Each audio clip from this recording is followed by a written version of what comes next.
Hello everyone, this is Jabran Syed And I'm Asma Syed. Welcome to Al Safar Portugal Immigration Consultancy. और हम हैं the founders of अल सफर Portugal. आज की वीडियो में हम आपको बताएंगे कि आपको पोर्चुगल क्यों आना चाहिए और हमारा सफ़र यूएई से Portugal with the entire family. और आज की हमारी मेन टॉपिक है कि हम पोर्चुगल क्यों आए हैं। दुबई छोड़कर हर कोई सुनता है तो बोलता है कि आप दुबई से पोर्चुगल क्यों आए हैं, इतना बड़ा डिसीजन फैमिली को लेकर आपने क्यों किया है। बहुत बड़े इसके पीछे रीजंस है और आपको फैमिली छोड़कर आपको कभी ना कभी यूएई से निकलना ही है। तो हमने डिसाइड किया क्यों ना पोर्चुगल, क्योंकि यहाँ का सबसे बेस्ट पार्ट है यहाँ का पेपर वर्क, जो कि बहुत आसान है। पूरे यूरोप जितने भी शेंजन जोन है उसमें सबसे आसान है पोर्चुगल का पासपोर्ट लेना, पोर्चुगल का paper work. So for that reason we have decided to shift and migrate to Portugal. Absolutely, absolutely. The most important thing which you need to do before coming to Portugal is try to learn some language. Yes. तो हमने actually 7-8 महीने पहले ही यहाँ पे migrate होने से पहले ही हमने अपने बच्चों को और अपने आप को थोड़ी सी पोर्चुगीज़ लैंग्वेज का टच हमने अपने आप को दे दिया। This country is not a English speaking country. हाँ, बड़े बड़े शहरों में जैसे कि हम लिस्बन में रहते हैं, लिस्बन में कई सारी जगहों पे कई सारे लोग, कई सारे यंगस्टर स्पेशली इंग्लिश में बात कर लेते हैं। लेकिन आप अगर थोड़ा सा रूरल एरिया में चले जाएंगे, थोड़ा सा दूर दराज अगर चले जाएंगे, वहाँ पे आपको पोर्चुगीज़ बात करनी ही होगी और वहाँ पे बहुत कम इंग्लिश में बात किया जाता है। तो सबसे मेन मकसद हमारा दुबई यूएई छोड़ के यहाँ पे आने का यही रीज़न है।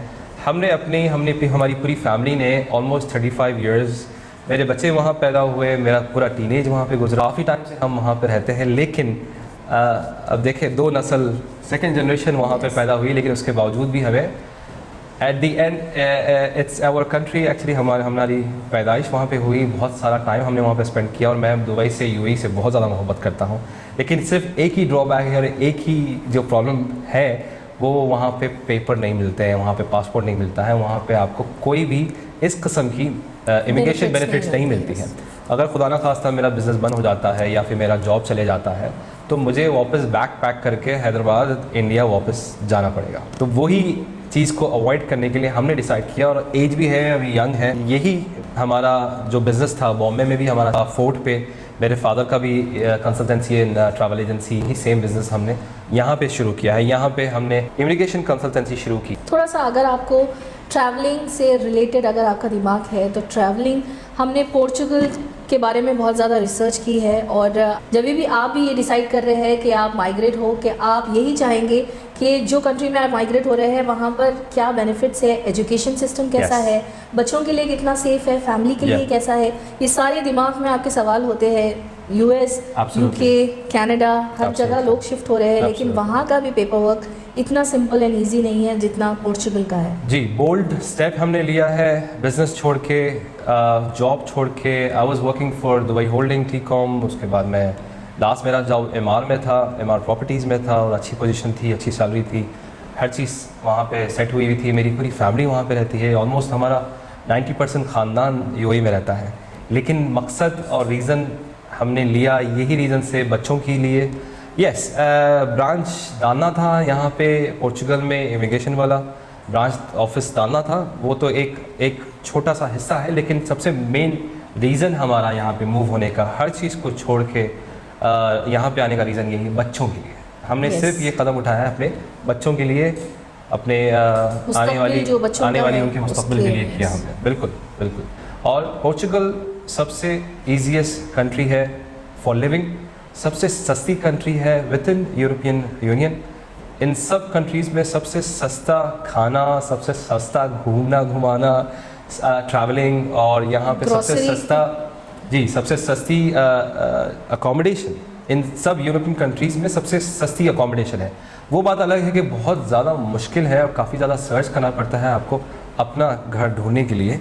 काफ़ी ज़्यादा हमने खुद 1 महीना यहाँ पे लगाया है, 1 महीना हमने होटल में टाइम स्पेंड किया, 1 महीना हम होटल बुक करके हमने अपना घर ढूंढा था। तो आपको अगर आना है तो बहुत ज़्यादा प्लानिंग के साथ, हमने भी बहुत ज़्यादा प्लानिंग के साथ, और फैमिली के साथ अगर आप आना चाहते हैं तो काफ़ी सेविंग करके आइए, क्योंकि यहाँ पे लोग आने के बाद अगर बहुत कम पैसे लेके आते हैं, तो स्पेशली फैमिली के साथ आते हैं, तो बहुत जल्दी परेशानियों का सामना करना पड़ता है। तो अगर उस चीज़ को अवॉइड करना है तो आपके पास कुछ अच्छी खासी 1 साल का यहाँ का ख़र्चा निकाले जैसा आपके पास कुछ सेविंग होनी चाहिए, राइट Yes.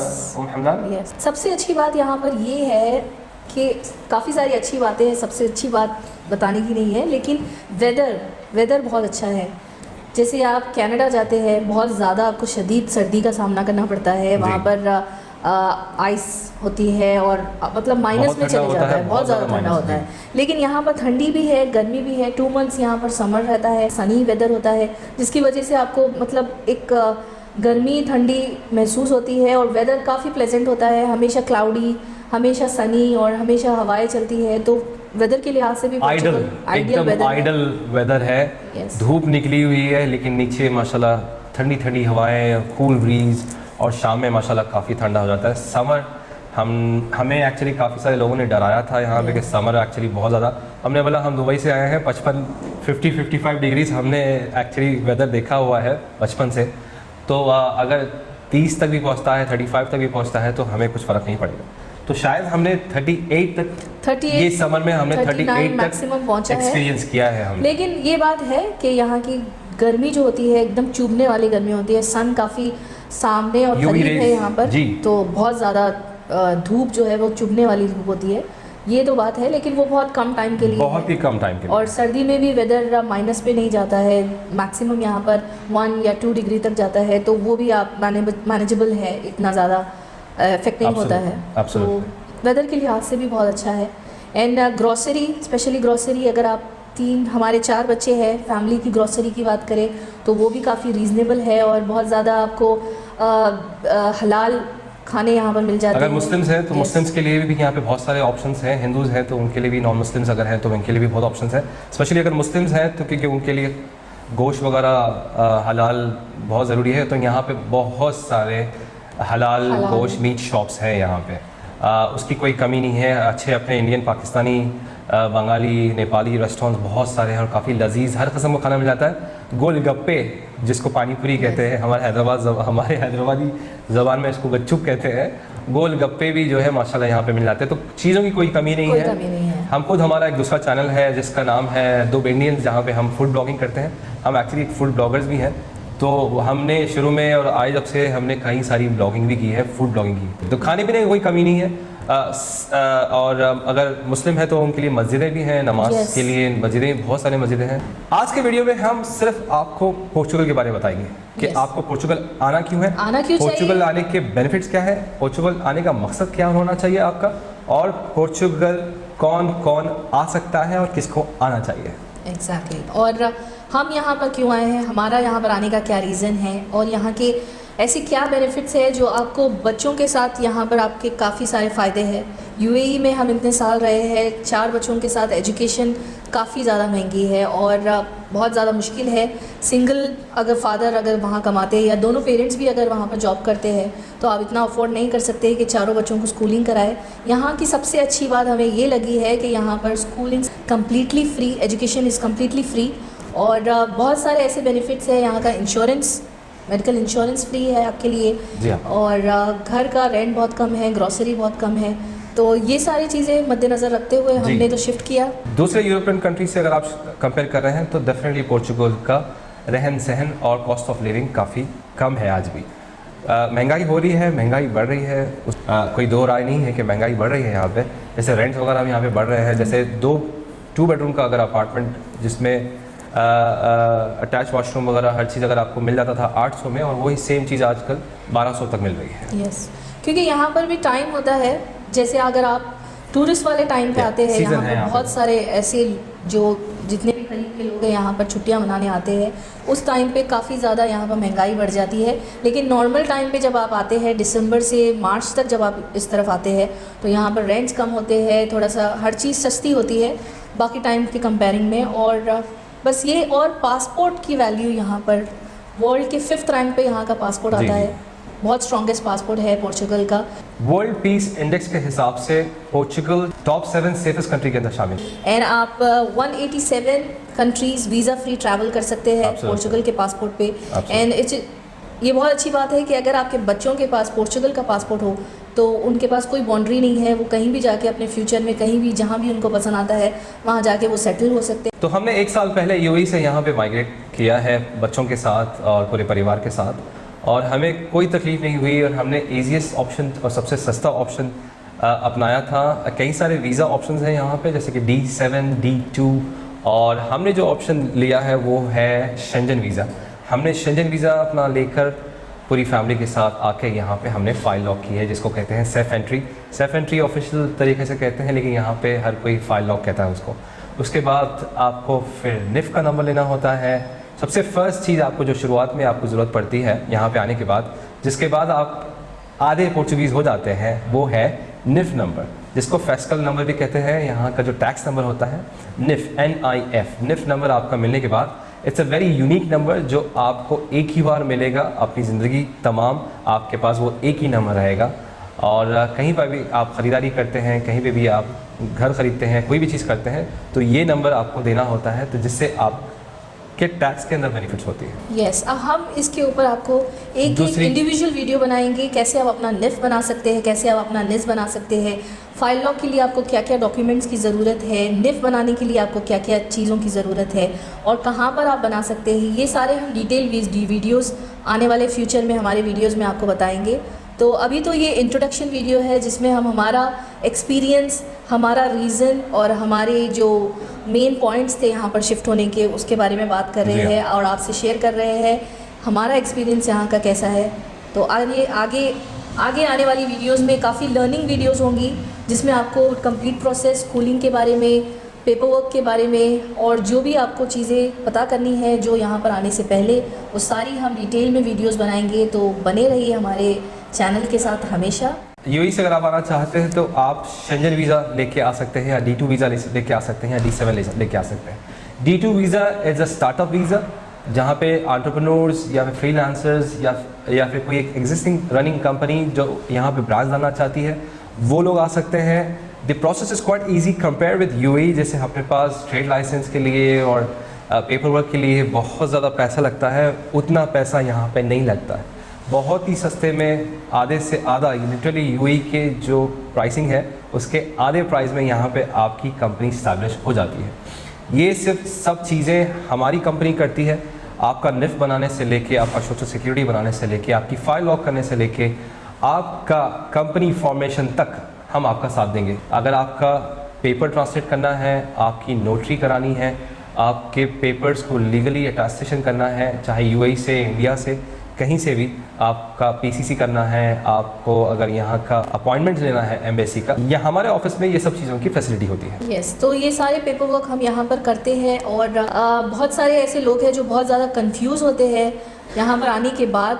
आप कितनी भी वहाँ से रिसर्च कर आए, लेकिन यहाँ पर आने के बाद आप बहुत ज़्यादा मिसगाइड हो जाते हैं। काफ़ी लोग आपको यहाँ पर गुमराह करते हैं, ऐसी आपको लंबे प्रोसेस बताते हैं, ऐसे एजेंट फ़ीस बताते हैं, बहुत सारे आपको गलत एडवाइजेस देते हैं, जिससे लोग बहुत ज़्यादा डिफ़िकल्टी में आ जाते हैं फैमिली के साथ आकर। तो आप फंस जाते हैं एक्चुअली उन लोग के साथ। You have to get bound actually with them. आपको कहना नहीं चाहिए, लेकिन है, हमारे ही लोग, हमारे ही बड़े सगे वाले लोग कुछ ऐसे यहाँ पे हैं। तो बस आपको you just need to be very smart, you just need to take a right decision, you just have to be very careful. ऐसे लोग के साथ में आप कभी भी बड़ी आसानी से, क्योंकि आप भी ज़रूरतमंद होते हैं, उनकी भी बहुत सारी रिक्वायरमेंट्स होती है, आपको लेकर पैसा आपसे निकालना होता है। तो एक हमारा रीज़न ये भी था कि यहाँ पर ट्रैवल एजेंसी खोले, ताकि ये नहीं कि हमारा काम से रिलेटेड, लेकिन हमारा मकसद ये भी है, क्योंकि हमने जो मुश्किलात का सामना किया था शुरू में जब हम यहाँ पे आए थे, और कई सारे लोग, कई नहीं, हमारे कोई दोस्त नहीं थे, हमारे रिश्तेदार नहीं थे, तो ऐसे कई सारे लोग आएंगे जिसके कोई नहीं होंगे। तो हम एज ए यूएई देसी बरसगीर वाले लोग, जो भी हमारी ज़बान में बात करने वाले लोग जो यहाँ पे आना चाहते हैं, चाहे वो इंडिया से हो या पाकिस्तान से हो, बांग्लादेश, नेपाल से हो, वो लोग जो यहाँ पे आते हैं जिसके पास कोई इन्फॉर्मेशन नहीं होती, उनको पता नहीं होता कि कहाँ पे जाना है, आपको कोई फिक्र करने की ज़रूरत नहीं है। आप डायरेक्टली हमारे ऑफिस आ सकते हैं बिना कोई कंसल्टेंसी फ़ीस के। हम आपसे बात करने के लिए तैयार हैं। हमने अपना ऑफिस, अपने दरवाजे आपके लिए खोल के रखे हुए हैं। कोई ज़्यादा ऐसी मुश्किलात नहीं है, यहाँ का पेपर वर्क बहुत सिंपल है। बस आपको सही कोई गाइड करने वाला हो, सही कोई आपसे बताने वाला हो, वरना यहाँ पर काफ़ी बहुत सारी ऐसी इन्फॉर्मेशन है जो बहुत गलत है, लोग बहुत सारे मिसगाइड करते हैं। तो अगर आपको कोई सवाल है वहाँ से, दुबई से, कहीं से भी आने के लिए, तो आप कमेंट सेक्शन में डाल के हमसे अपने सवाल पूछ सकते हैं। व्हाट्सएप नंबर भी हमने मेंशन किया है, आप अपने क्वेरीज कर सकते हैं। एब्सोल्युटली, हम अपने तीनों व्हाट्सएप नंबर्स ये वीडियो में शेयर करेंगे, इंडिया का, यूएई का और पोर्चुगल का। तीनों नंबर पे व्हाट्सएप अवेलेबल है, आप हमसे रब्ता कर सकते हैं, आप हमसे बात कर सकते हैं। हम आपको लेकिन यहाँ पे इसीलिए बुला रहे हैं कि हकीकत में यहाँ का पेपर वर्क और प्रोसेस बहुत ईजी है जी। कई सारे लोग आपको भटका देंगे, कई सारे लोग आपको डबल ट्रिपल अलग अलग इन्फॉर्मेशन देंगे जिसकी तरफ से आप कंफ्यूज हो जाएंगे। But the process is really easy. You should come to Portugal. जहाँ पे भी आप हैं, सऊदी में, यूएई में, इंडिया, पाकिस्तान, जहाँ पे भी आप हैं, जो मेरी लैंग्वेज, मेरी भाषा, मेरी ज़बान समझ रहे हैं, वो लोग को यहाँ पे आना चाहिए और यहाँ के बेनिफिट्स उठाना चाहिए। और जितने लोग यहाँ पर गल्फ़ कंट्रीज़ में हैं, एट दी एंड उनके दिमाग में ये कहीं ना कहीं है कि बस इसके बाद और क्या, नेक्स्ट स्टेप क्या है, यहाँ का वीज़ा, जॉब चले जाएंगी तो फिर हमें क्या करना है। तो आपके पास अगर आपकी एज है, आप अभी सलामत है, हट्टे कट्टे हैं, आप मेहनत कर सकते हैं, तो आई थिंक आपको यहाँ पर आना चाहिए, यहाँ का पेपर वर्क करना चाहिए, पासपोर्ट लेना चाहिए। उसके बाद आपके पास सारी दुनिया खुली हुई है, जहाँ भी जाए आप काम कर सकते हैं, हर जगह आप मेहनत कर सकते हैं। और ये एज जो ऐसी एज है जहाँ पर बहुत इजी होता है अडाप्ट करना चीज़ें, और माहौल काफ़ी आसान होता है। एक यहाँ पर बैरियर है, लैंग्वेज बैरियर है। अगर आप लैंग्वेज यहाँ की सीख जाएंगे तो आपके लिए आगे बहुत बहुत अपॉर्चुनिटी। अगर आप स्टार्टिंग में सोच रहे हैं कि आप खुद आए, अकेले आए और यहाँ पर देखें पहले, उसके बाद अपनी फैमिली को साथ में लेकर आए, तो ये ज़्यादा बेहतर है। अगर आप फैमिली के साथ भी अगर आते हैं तो कुछ टाइम तक आपको थोड़ा सा स्ट्रगल करना पड़ सकता है। अगर आपके पास सेविंग है तो बहुत अच्छी बात है, वरना आप खुद अकेले आए, पहले यहाँ पर 2 साल फर्स्ट टीआरसी यहाँ की निकाले जो आपको 2 इयर्स में मिलती है। जो स्लो प्रोसेस टीआरसी जो है वो 18 मंथ्स टू 2 इयर्स में आपको फर्स्ट टीआरसी मिलती है। टीआरसी यानी आपका टेम्परेरी रेसिडेंस कार्ड होता है, जैसा हमारा यूएई में रेसिडेंस कार्ड मिलता है वैसे ही आपका रेसिडेंस कार्ड बनता है 2 इयर्स का। फर्स्ट 2 इयर्स का बनता है, उसके बाद वो 3 इयर्स का बनता है, and then you are eligible for your passport. तो टोटल आपको 5 to 6 इयर्स आपको यहाँ के पासपोर्ट भी मिल जाता है। आपको फर्स्ट टीआरसी के लिए 6 टैक्स पे करना पड़ता है अगर आप लीगल एंट्री से यहाँ पर आते हैं, और अगर आप इलीगल यहाँ पर आते हैं तो फिर आपको 12 टैक्स पे करना है। कई सारी यहाँ पे अलग अलग आर्टिकल्स हैं और अलग अलग आर्टिकल्स के बारे में आपको हर एक अलग अलग वीडियो में बताया जाएगा। अभी आज की वीडियो सिर्फ इंट्रोडक्शन वाली वीडियो थी। उम्मीद करता हूँ कि आप लोग को आज की वीडियो पसंद आई होगी। आगे बहुत ज़्यादा एक्साइटिंग और बहुत ज़्यादा इंफॉर्मेटिव वीडियोस आपको मिलने वाली हैं ये चैनल पे। And till then don't forget to like, share and subscribe to our channel. और मैं हूँ Jibran Syed. And I am Asma Syed. Please be upon you all.